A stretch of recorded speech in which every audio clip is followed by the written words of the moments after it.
Hello, my name is Jalloh. I'm from Toronto, Canada. Today I will be talking about the UK Constitution, the different doctrines that makes up the UK Constitution. I will also be arguing that the UK should not adopt a codified written constitution. So, what is a constitution? Where defines a constitution as the whole system of government of a country, the collections of rules which establish and regulate or govern the government. Why do we need a constitution? Every country in the world needs a constitution in order to ensure stability, legitimize government institutions, help achieve goals that are more important to society. How many types of constitutions do we have? There are two types of constitution. We have a written constitution and an unwritten constitution. United States is an example of a country with a written constitution in that the whole system is codified in one single document. So it has some form of superior legal power. The United Kingdom, it's an example of an unwritten constitution. The United Kingdom is one of 3 countries in the world with an unwritten constitution. An unwritten constitution may be kind of deceiving when you hear that the United Kingdom has an unwritten constitution.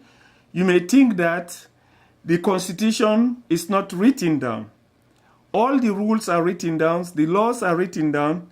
The main thing is that they are not codified into a single document. A written constitution does not represent a superior form of legal power.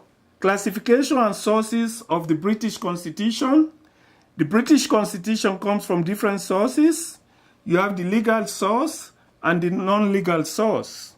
The legal source are legislation, which is passed by Parliament, case law, which is usually developed by President through judges. You have treaties and international law. You have law and customs of Parliament. Non-legal sources are constitutional conventions and academic writings, such as writings by Dicey, Montesquieu, and other leading scholars. The Magna Carta Act of 1215 is very important in the history of the UK Constitution. It is considered to be the great charter of liberty that placed the English king under the law. It sets out freedom for the church. It led to individual liberty, justice, and fair trial. There are 5 tenets of the British Constitution. This was identified by the House of Lords Select Committee on the Constitution.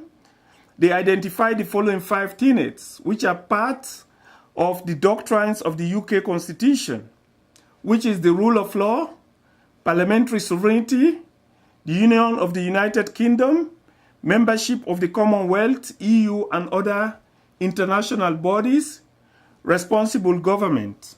Dicey and the rule of law. In order to look at the rule of law, it is important that we understand the theory of Dicey. Dicey identified that an individual can only be punished for the distinct breach of the law. And he believes that there should be equality before the law, that the principles of the Constitution are the results of the ordinary law of the land. Dicey argued that the British Constitution is based on the fundamental doctrine of the rule of law and parliamentary sovereignty. The rule of law is a fundamental doctrine of the British Constitution. Lord Woolf, in his lecture on the rule of law, pointed out that one of the most important of the judicial responsibility is to uphold the rule of law, since it is the rule of law which prevents the government of the day from abusing its powers. Parliamentary sovereignty means that Parliament is the supreme lawmaking body, and it can make and abolish laws as it wishes. Dicey and parliamentary sovereignty. Dicey pointed out the following, that the Queen in Parliament legally can pass any law. The courts cannot challenge the authority of an act of Parliament. Parliament cannot bind its successors or be bound by its predecessors. Separation of powers are also a very important element, doctrine of the British Constitution. The functions of powers of the state can be divided into the following. We have the legislature, we have the executive, and the judiciary. Montesquieu pointed out that, which you can read from the slide, it's a very long quote. He talked about how important the separation of powers are in protecting the fundamental human rights of individuals. Separation of powers have played an important role in the development of the British Constitution. It has been considered behind a number of constitutional reforms in the United Kingdom, leading Vernon Bagnall to argue that it has become the basis of modern constitution. Separation of powers. The question of separation of powers in the United Kingdom is somehow controversial. Some people may argue that there are no separation of powers in the United Kingdom. Instead, there are fusion of powers, while others argue that the legislature and the judiciary are totally independent.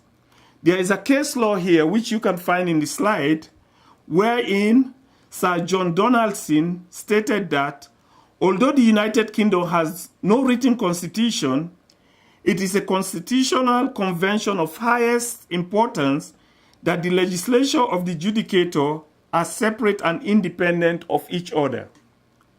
On the other hand, S.D. Smith believes that the United Kingdom does not have separation of powers. He pointed out that no writer of repute will claim that it is a central feature of the modern British Constitution. Now, my argument is that the United Kingdom should not adopt a codified written constitution. My argument is based on the following. A written constitution is inflexible, it is rigid and entrenched, while an unwritten constitution, on the other hand, is flexible and adaptable to change. Here is a quote that can support the flexibility of a written constitution, which you can read from the slide. The historical context of the British Constitution is also very important, in that the unwritten nature of the British Constitution have been in existence for over 800 years. Its historic perspective is very important. A review of prerogative power issued by the Labour government in 2009 pointed out that our constitution have developed organically over many centuries, and change should not be proposed for change's sake. It's a common saying that if it's not broken, don't fix it. And also, the whole issue of parliamentary sovereignty is very important. If a written constitution is adopted, then parliamentary sovereignty will be lost under the British Constitution, which is a fundamental pillar of the British Constitution. This will mean that power will be transferred to the judges, and judges are usually unelected, and this will lead them to be involved in policy decision wherein they will be making laws, and individuals will be challenging laws passed by Parliament as unconstitutional. This will lead to a dreadlock, just as we see in the United States, wherein it's very difficult to pass any law. When Parliament passes it, sometimes the President vetoes it, and they appeal it to the Supreme Court, and the Supreme Court will rule it as unconstitutional. In conclusion, I'm going to leave you with this quote. As N. Barber noted, Britain is one of a very few states which lack a written constitution. But this bare accident of history does not provide an argument for us to adopt one. Britain's constitution has by and large been a success. It has produced stable government, and in terms of democracy, transparency, human rights, and the provision of social welfare, it compares reasonably with any other constitution of the world. Thank you very much.